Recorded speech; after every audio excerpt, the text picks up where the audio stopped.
कोई भी नई योजना लाए, नई तरीके से लाए, तो कुछ लोगों को उम्र तो बढ़ती है लेकिन समझ नहीं बढ़ती है, तो समझने में बड़ी देर लगती है।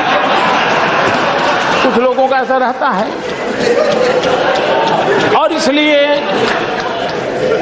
चीजें समझने में बड़ा समय जाता है। कुछ लोग तो समय बीतने के बाद भी चीजें समझ नहीं पाते। उनके एक युवा नेता हैं, अभी भाषण सीख रहे हैं। ऐसे करते वो भी ऐसे करते।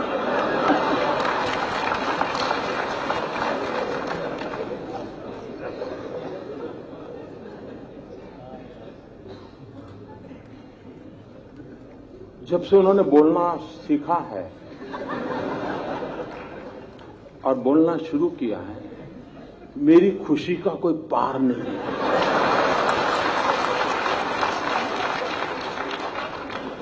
2009 में पता ही नहीं चलता था कि भाई इस पैकेट के अंदर क्या है, पता ही नहीं चलता था। अब पता चल रहा है कि भाई ये है, ये नहीं है। न बोलते तो बड़ा भूकंप आ जाता था और देश को इतना बड़ा भूकंप झेलना पड़ता, ये देश 10 साल तक उभर नहीं सकता था। लेकिन अच्छा हुआ कि बोलना शुरू हो गया तो पता चल रहा है भूकंप की संभावना बची नहीं, क्योंकि देश की जनता समझ गई। जी, इन्होंने बड़ा मजेदार कहा। उन्होंने कहा जिस देश में 60% लोग अनपढ़ हो, वहां मोदी ऑनलाइन बैंकिंग की बात कैसे कर सकता है? मुझे बताइए साहब, कोई पढ़ा लिखा था क्या? मैंने कोई जादू टोना किया कि वो अनपढ़ हो गया? ये 60% अनपढ़ थे। ये रिपोर्ट कार्ड आपने किसका दिया जी, जरा बताओ तो। भाइयों बहनों, ये क्या कर रहे हैं उनको भी समझ नहीं है जी। लेकिन अच्छा है, किसी का काला धन खुल रहा है तो किसी का काला मन खुल रहा है जी। सुन रहा था, जो व्यवहार देख रहा था, मैं नहीं मानता हूं कि कोई अज्ञानवश हुआ है।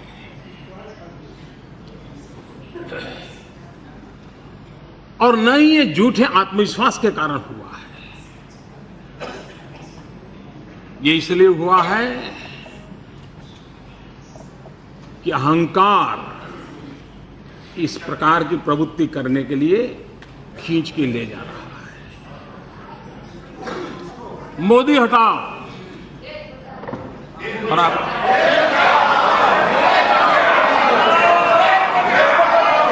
और मैं हैरान हूं आज सुबह तो,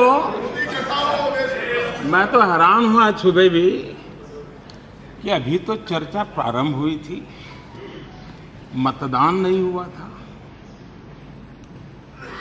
जय पराजय का फैसला नहीं हुआ था, फिर भी जिनको यहां पहुंचने की उत्साह है, उठो उठो उठो।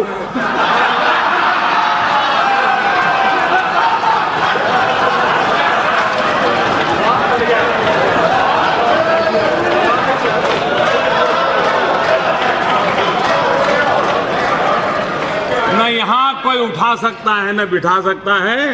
125 करोड़ देशवासी बिठा सकते हैं, 125 करोड़ देशवासी उठा सकते हैं। लोकतंत्र में जनता पे भरोसा होना चाहिए। इतनी जल्दबाजी क्या है? आंखों की बात करने वालों की आंखों की हरकतों ने आज टीवी पे पूरा देश देख रहा है कैसे आंख खोली जा रही है, कैसे बंद की जा रही है। ये आंखों का खेल। मैंने कांग्रेस के एक नेता का कल घोषणा पत्र सुना। उन्होंने घोषणा की है कि 6 महीने में मोदी को डंडे मारेंगे।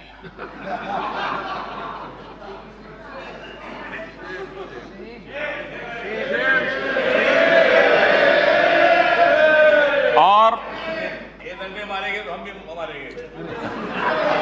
और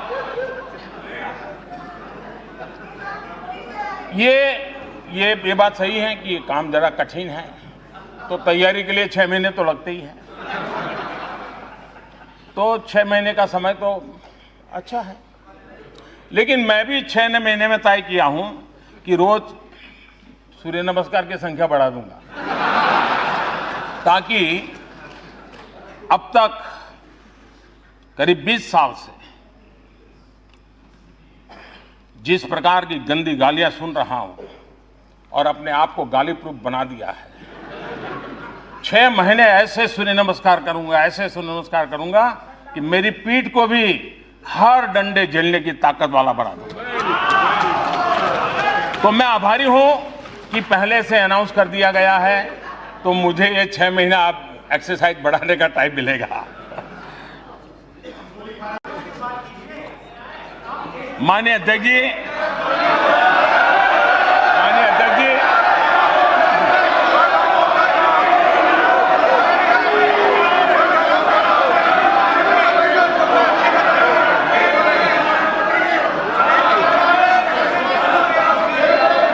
माननीय अध्यक्ष जी,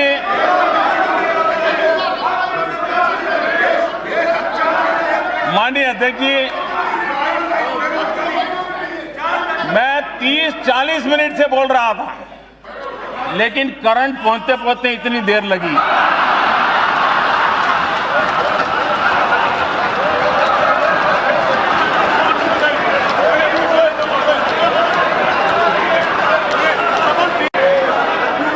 बहुत सी ट्यूबलाइट का ऐसा ही होता है।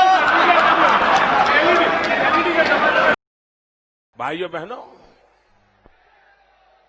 लाल बहादुर शास्त्री कहते थे, जय जवान जय किसान।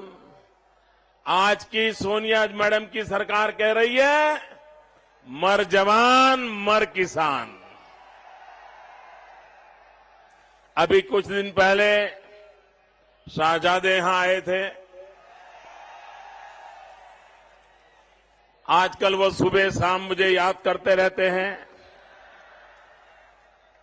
और चुनाव हिंदुस्तान का है, हिसाब गुजरात का मांग रहे हैं। अरे मेहरबान, देश में लोकतंत्र है, आपको इतनी समझ होनी चाहिए कि चुनाव गुजरात का नहीं चल रहा है, चुनाव हिंदुस्तान का चल रहा है। जरा हिंदुस्तान के सरकार के कारनामों की चर्चा होनी चाहिए। आपकी सरकार ने कुछ भला किया हो तो जनता जनार्दन को आपका हिसाब दो, और आपके सरकार की कुछ कमियां रह गई है तो जनता जनार्दन को खुलासा करो कि कमियां क्यों रह गई। लेकिन जवाब देने को तैयार नहीं। वो कह रहे हैं गुजरात मॉडल का गुब्बारा फूट जाएगा। क्या भाई,